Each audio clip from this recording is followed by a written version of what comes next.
You've got start sit decisions. I've got the answers. Let's make magic together on the Fantasy First Down.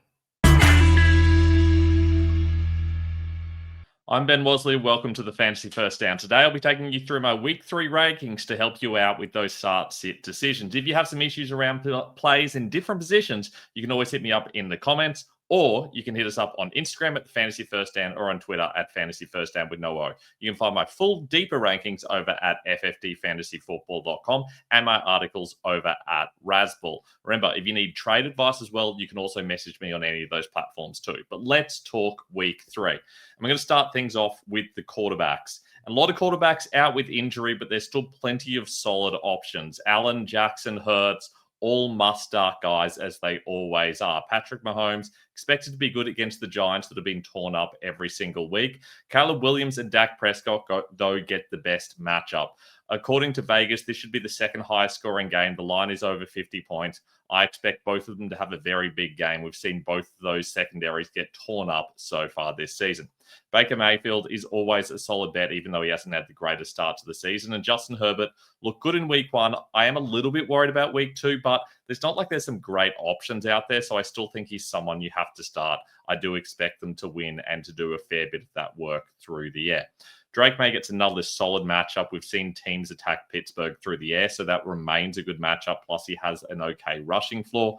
Bo Nix has been disappointing to this point, but you do feel like they're going to have to attack the Chargers through the air to have any success at all. He's still someone you can feel okay about starting, even though he lacks the upside some arguably thought he did last season. Marcus Mariota comes in for Jaden Daniels, and he is my favorite streaming option of the guys available. Against the Raiders, you'd expect them to pass the ball plenty. He is a borderline top 12 option. I don't feel great about him, but I don't feel great about anyone outside the top 9. So at least Mariota has some upside in what should be an attackable matchup for him. Daniel Jones has been fantastic the first 2 weeks, but Titans secondary is sneakily actually pretty good, which makes me a little bit nervous. It's kind of hard to tell whether it's the Titans being solid or Jones just looking very good in a Colts offense that's a little bit better than we expected. I personally think it's going to be a little bit more of a Jonathan Taylor game, but Jones is someone that's very hard to sit after the first 2 weeks. Jordan Love is one of my favorite streamers this week as well. He gets the Browns. If Jaden Reed wasn't out, he would be a top 10 option, but with Reed out, kind of hard to know how they're going to attack this game. They could just keep it on the ground and grind it out, or they may go to the air with Love. I feel like the Browns' run defense is pretty solid, which means that I'm inclined to go towards Love in the air. Kyler Murray's been pretty disappointing this season. He takes on the 49ers. I think it's going to be a little bit of a grind fest. He's away from home. Don't love this situation, but he's still a solid start. I feel like he's probably got a slightly better floor due to his rushing than a lot of guys around here, but he doesn't have the same ceiling of the guys above him, so it really depends on what you need. Jared Goff could be in a shootout against the Ravens, or they could get totally blown out. They didn't look very good in week 1 against the Packers.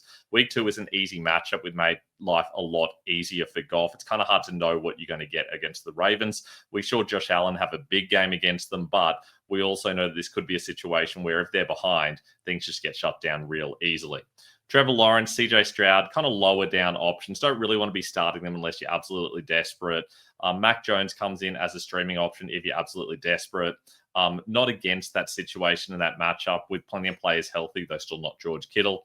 Michael Penix against Carolina. You know, games against the Panthers are generally pretty high scoring, but we've seen in those sorts of games that the Falcons tend to just rely on the run. So I think we're probably going to see a lot of Bijan and Algier and not as much Penix. You're just going to have to hope that Penix is scoring the touchdowns. And Geno Smith for the Raiders looked awful last week, and it's not like Washington is easy to attack through the air. That feels like another one that's going to be a bit of a low-scoring grind fest. Running back wise, and I mean, you got to start guys like Bijan, CMC. Jonathan Taylor has unsurprisingly been excellent so far this season, playing the vast majority of snaps. When they get ahead, they do take him off, but he'll score plenty of points by then.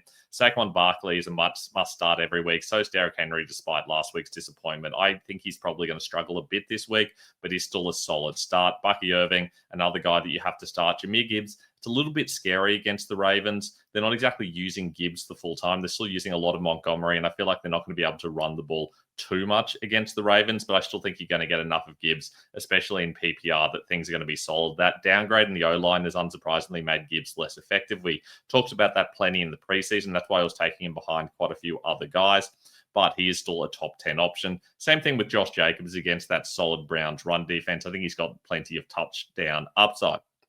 The versatile surprise and big stream is Jordan Mason taking on the Bengals. With Aaron Jones out, I think he gets the vast majority of the load. I think they have to lean on him because you can run on the Bengals better than you can pass. So Mason is someone I feel really good about starting. Javonte Williams is in that shootout against the Bears. I feel like he's a very solid option. Swift on the other side of that. If Swift wasn't injured and was I knew he was going to get every touch, he'd probably up there in a similar situation. I do feel like there's going to be a lot of points in that game, and both running backs will probably find the end zone. Chase Brown has been disappointing to this point. Getting the Vikings not a great situation, but it's still solid for him. Alvin Kamara is what he is. Against the Seahawks, hard to know what to expect. Could have a very good game. Could be a bit disappointing, but he's a solid start. Kenneth Walker is a little bit of a surprise, but Zach Charbonnet is doubtful, so that's why I think Walker probably gets a lot of touches. Looked very efficient last week. They should be ahead against the Saints at home. I think he's a very solid start this week, as it turns out. Breece Hall and Tony Pollard in solid situations. Hall, not so much getting the carries, but has been very efficient when given the opportunities, and that should see his touches rise. That should mean he's pretty safe for this week. Tony Pollard's still the only guy in town for the Titans, so I expect him to get plenty of volume, even if he lacks the upside. Travis Etienne, threatened by Bashal Tootin, but I still think Etienne's the guy. He's someone that I want to start in this matchup, even if it's not the greatest matchup. And Ashton Genty for the Raiders, disappointing start to his season. Away against the Commanders, not a great situation. I think he'll come good, but has been a poor start to the season for him. They need to work out how to use him better. Bit further down the depth chart, and a lot of guys that you're going to need to make decisions on. Chuba Hubbard is the main guy here, but against the Falcons, this is a tough matchup, which is why he's a little bit lower down. James Conner losing a lot of passing down work to Trey Benson, which is really hurting him. And I think that that's going to be a lot of the volume against the 49ers, which is why he's lower for me. Kyron Williams starting to lose touches to Blake Corum. That really scares me off him. Plus, this is a situation where they just might not be able to run the ball much against the Eagles, especially if they're behind early. So I think Williams has a real risk of having a very disappointing game. That's why I've got him ranked lower. Jalen Warren, I think they're still going to split touches plenty here with Kenny Gainwell and maybe bring in a little bit of Caleb Johnson if they get a solid lead here. J.K. Dobbins, always at risk of losing touches, and I feel like this is a game where they're not going to be able to run as efficiently or as effectively when they're behind against the Chargers. Ja'Cory Krosky-Merritt is the starter, but I still think the receiving work goes to Jeremy McNichols. In a half PPR league, which is what these rankings are for, I still don't mind Bill, but you do have to consider that we may see more McNichols than you want, and in PPR, he drops down. Murray and Hampton losing a lot of touches to Najee Harris. That's not really surprising. I talked about that in the preseason, about him being someone that's risky if Harris is healthy, and Harris has come back and been healthy right from the start of the season, which sucks for people who drafted Hampton early. David Montgomery, someone that's very risky to start. In fact, I think there's more upside with Isaiah Pacheco. If you're looking for upside, I would go with Pacheco over Montgomery and arguably even Hampton and Krosky-Merritt, but it's also possible that Pacheco has like 2 or 3 points. So lots of risk there, which is why I've got him ranked lower. Nick Chubb in a similar situation, started losing touches to Woody Marks. Lots of risk there. He has an okay floor, but I do feel like it's hard to see him having a particularly big game outside getting a couple of touchdowns. Ramondre Stevenson is clearly ahead of Travion Henderson. I don't really want to start either of them. You just don't know what you're going to get week to week. I don't think we're clear that Stevenson's the main guy enough that I'm willing to put him any higher than that. Same thing with Cam Scatterboo against Tyrone Tracy. Scatterboo seemed to clearly take over last week, but Tracy's been injured, so it's hard to know what's caused what. I do think like Scatterboo is probably the starter here, but against the Chiefs, how much do you really want to start a Giants running back? I don't, which is why I wasn't very high in Scatterboo in the preseason. The upside was always going to be very low. Same thing with Judkins. He gets a terrible matchup against the Packers. Even if he's the clear starter, he's not someone you particularly want. I think he'll probably end up with a similar amount of touches to Tyler Algier, who had double-digit touches last week and takes on the easiest running matchup in the Panthers. That's a clear situation where you're going to have an okay floor, assuming the Falcons aren't terrible. I think they run the ball a heap, and Algier is actually a sneaky start this week. I don't really feel good about any of the guys like Gainwell, Hunt, Benson, and Tootin. They're just desperation options who might have a little bit of passing volume. They're solid, okay options in PPR. Wide receiver wise, and CeeDee Lamb gets that great matchup. I think either side of that matchup, all those players are good starts. Lamb is the best of the bunch. Same thing with Puka Nacua. They're going to have to use him a lot as they have so far this season against the Eagles. Malik Neighbors has looked pretty good. It's not the best matchup against the Chiefs, but you can certainly attack them through the air. I think we see a lot of Neighbors. Justin Jefferson playing with Carson Wentz is scary, but he's still Justin Jefferson, and you do have to recognize that it's possible that Wentz just zones in on him. Wentz is one of the better backups. I do think he could be used. Jamar Chase got a heap of targets from Browning last week. Not really great having him without Joe Burrow, but he's still a top 5 wide receiver for me most of the time, even in what looks like a tough matchup against the Vikings this week. Did toss up putting Amon-Ra St. Brown ahead of him. I think in PPR, he probably goes ahead of Chase and Jefferson. Plenty of upside in a possible shootout against the Ravens. Jackson Smith-Njigba's got a heap of targets this week. There's a reason I was ranking him in my top 10 when most had him closer to 15. He is a fantastic option. He gets the Saints, should get plenty of targets and a chance of a touchdown. Zay Flowers, another guy I was high on in the preseason. In that shootout against the Lions, I expect another solid game from him.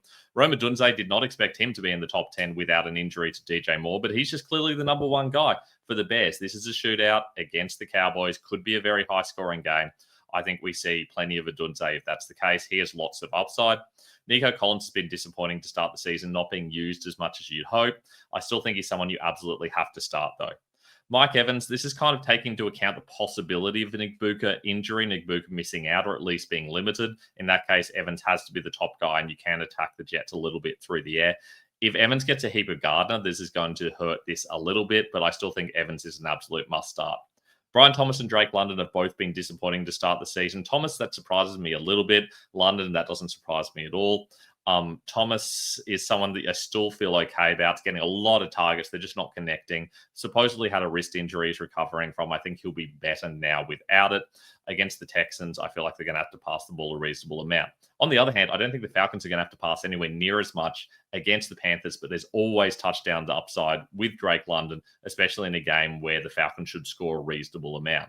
Devontae Adams looked good last week. I expect plenty of targets this week against the Eagles. He's someone I'm okay with starting, even though there is a lower floor than I prefer. Same thing with Ladd McConkey. It's hard to know what to expect against the Broncos. That defense isn't quite as good as last year, but you still got to feel like McConkey's a real chance of giving you a solid game with a heap of targets. If someone's going to be good for the Chargers in this game, it is McConkey. We saw Tyreek Hill already score a touchdown. Garrett Wilson, kind of a tough situation here with Tyrod Taylor. You don't really know what you're going to get from Taylor, but I feel like Wilson's probably still the clear number 1 option. There's really not anyone else there besides Breece Hall. AJ Brown, terrible start to the season, but he's still AJ Brown. You still have to take a chance on him above these other guys who are real risky options. DK Metcalf, not getting a lot of targets, but against the Patriots, who've been very easy to attack through the air, still feel good about him as a top 20 receiver.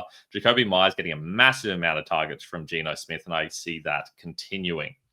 Going a little bit further down, and same thing with McMillan, not doing a lot with his targets, but getting plenty of them. Deebo Samuel seems to be getting more opportunities than Terry McLaurin. I think that's just been more the matchups than anything else. But once you've now got Mariota in there, I feel like we're going to see more Samuel than McLaurin based on their play styles. I think that's why I've got Samuel ahead of McLaurin.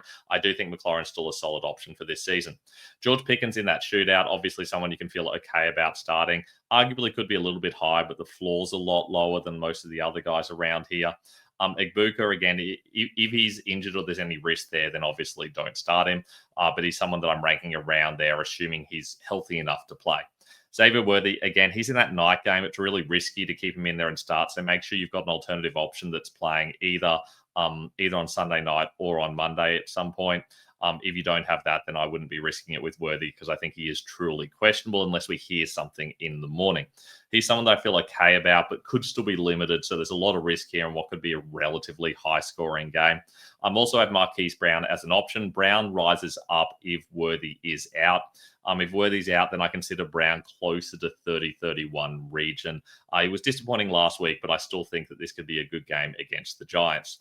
Marvin Harrison Jr., unsurprisingly, been disappointing this season. I ranked him around here in the preseason, and I think that's what we can expect to see continuing from him. He's the number 1 receiver there, but he's still behind Trey McBride. Keenan Allen's been probably a little bit better than expected for the Chargers. I do think there's always an opportunity for a lot of targets for him, so he goes in there at 28, just ahead of DJ Moore, who's another guy with plenty of upside in that shootout. Cortland Sutton with a disappointing start to this season. Now losing targets to Pat Bryant, that makes me really nervous.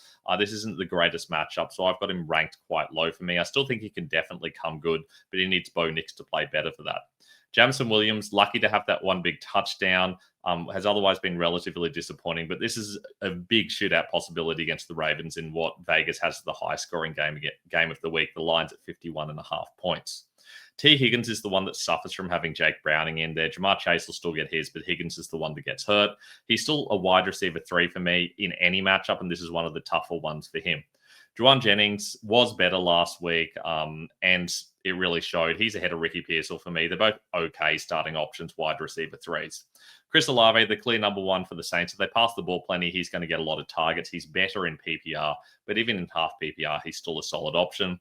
Devontae Smith, it's just hard to know what to expect from him in a given week. Same as that Jalen Waddle situation, the wide receiver 2, who's very variable, but has plenty of upside if things go right for him. Same situation for him this week. Wando Robinson is someone I liked during the preseason. He's really broken out. I feel like against the Chiefs, they're going to need to use him quite a bit. Getting a lot more touches now. Darius Slayton's just a non-entity, basically. It's basically Robinson, Neighbors, and a little bit of the run game, and that's essentially all, which is great for Robinson because they're going to need to score some points against the Chiefs to have any chance. Calvin Ridley's been really disappointing so far. I do feel like he's got bounce-back capacity, but I don't feel great about starting him this week. Tight end wise, and Trey McBride remains the number 1 despite his inability to score touchdowns. Brock Bowers, another guy you have to start. Tyler Warren, I feel good about, assuming he's healthy, and same thing with Tucker Kraft. Gets a bit iffier with Travis Kelce, but realistically, probably don't have another option. Same thing with Sam Laporta. These are guys that you drafted to start. They always have upside in a given week, but they have lower floors than you want for where you drafted them. Juwan Johnson has been getting a heap of touches. 20 through 2 weeks is absolutely insane. He's a must start for me if you don't have any of those top guys. And even if you have a Kelce or Laporta, in a PPR, I'd still consider Johnson, even though there's a lot of risk, because 2 weeks is not really enough of a sample size to know that this is going to work.